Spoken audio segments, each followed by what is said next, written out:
Let's go on to War of the Worlds. This is Oh, on War of the Prime. Worlds, eh? This is on Prime War of the Video. Worlds. Sean, I'm telling you, right? I saw the poster for this. I saw the thumbnail for this War of the Worlds, and all I saw was Ice Cube's face. And when I saw, I saw, Looking, I saw, looking about 300 years old, wasn't he? I know, but the thing that got me about it is so War of the Worlds with Ice Cube, and this sounded to all the world like some cheap knockoff that somebody had made in the like the early noughties after Steven Spielberg made his War of the Worlds, and they're like, you know what would be funny? Let's do a cheap knockoff of. But I was like, but if that's the case, Ice Cube wouldn't. Why would they have made Ice Cube look older than he was? But I was just convinced that this film was not a current film. That this film had been made, and then like you know how Prime Video has all these relics that they have from all these decades past that you never heard of. It might have been. I thought that's what this film was, but apparently It no. might have been a It's a new pandemic thing. one. It might have been a pandemic one. You never know. Because Yes and no. I know a bit of history about this. Okay. I can't pronounce the producer's name, but he's the one who did that Night Watch film years ago. Oh, And Ilya. Oh, he produced Searching and Missing, those films. oh yeah, yeah. Okay. He's going over the whole same idea of, see everything made on a cheap through laptop. And from judging from the trailer, it doesn't work with tripods. Okay. All right. Cool. And okay, so that's what you've seen on the trailer from the film, John. Sean, what did you actually think from watching the film?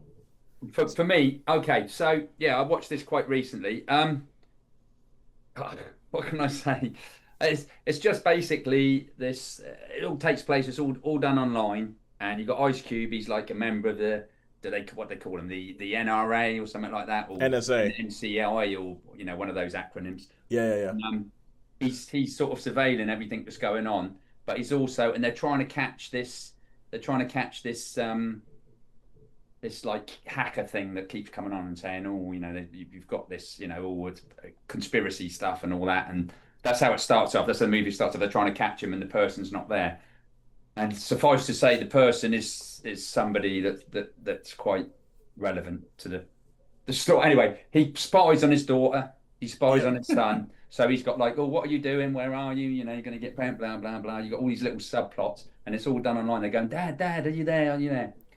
And these things come, and they're the tripods, if you like, or whatever they start coming. Triffids. Yeah, well, whatever they are, they're not. They're obviously a nice lot of CGI, but what they're after is they're not after like harvesting the organs or taking the blood or whatever. These need data. They feed on data. So all this stuff. All right. Okay. Cool. So they have to be, and there's all these secret places all around the world which are like big hives of data. Yes. So it's quite a lot about surveillance and that, and Ice Cube he's obviously talking. He has all these conferences all over the place, and people pop in his daughter, and then he goes, "Oh, I better tell my daughter, find out where she is. I better find my son, find out where she is." And then the old, head bloke calls and says, "Oh, come on, what you doing? What you doing?" Yeah. And the hacker comes in, and he goes, "Oh, it's you." I won't tell you who it is, but anyway, because that might be Okay, but it's want to see it. It sounds, but the way you're talking about it, it sounds like the kind of thing that it will be very, very obvious once you start watching the film. Who the person will be. yeah, for sure. I mean, it's basically. I'm assuming it would be done fair. This must have been done fairly cheaply because the aliens are such a, Well, yeah, because from what I hear, you only ever see them on screens in the background. It's kind of like an adaptation of War of the Worlds, where the alien invasion happens in the background. Yeah, to everything, to a family drama. Yeah. Oh, yeah. Oh, John, you look like your head's hurting at the thought of it. Yeah, you got this family drama. Sorry, Sharon. I was thinking it's Shades of Cloverfield. The one where they're all underground and they have all these different things going on there, and then you get glimpses of what's going on outside. Because I haven't seen it. Yeah, no. Well, it's not really. Sort of. Basically, his daughter's boyfriend is like he's one of those sort of ones who you think's a bit simple, but in the end turns out to be, good. To have some virtue. That is to have some virtue that is relevant to the plot. You're always good with that, yeah. So what we have here then, to sum it up in a nutshell, is something that's not very good. The acting is pretty awful. I did end up watching the whole thing just to see where it was going to go, and it was like, little cyber bots and bad CGI and lots of screen time and trying to hack in, and then all the stuff goes down, and then they have to try and get it back up, all the passwordy stuff. You know what I mean? Beep beep beep. Bit like all those little tropes that when it comes to the IT side of things. So yeah, I told you it was all surveillance. This bloke said, "I told you." Well, it is. But it sounds like it had some good ideas, like to update it. Like, for instance, the idea about the aliens being after data. That I think that I find that intriguing on the surface of it. And obviously it's about what they do with it and how they go about doing it and everything like that. This film has been getting a kicking. It has been going viral for all the wrong reasons. I don't think this is how Ice Cube planned to come back to relevance, but knowing him, he's going to make it work.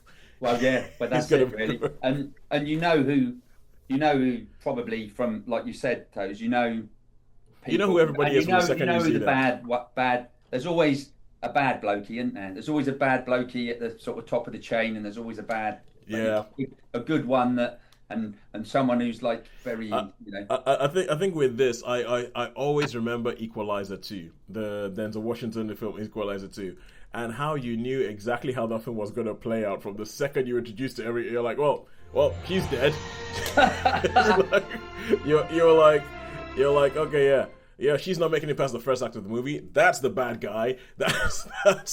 And they're spending so long going, who could this person be? That's the bad guy. Ooh, but could he be good? That's the bad guy. And you just, to go back to Naked Gun, that's one thing that Naked Gun thankfully doesn't try and do. It just tells you who it is from the word go. Yeah. But okay, how many stars would you give War of the Worlds? 2 stars. 1. You haven't seen it yet, John. You haven't seen it. It's a 1.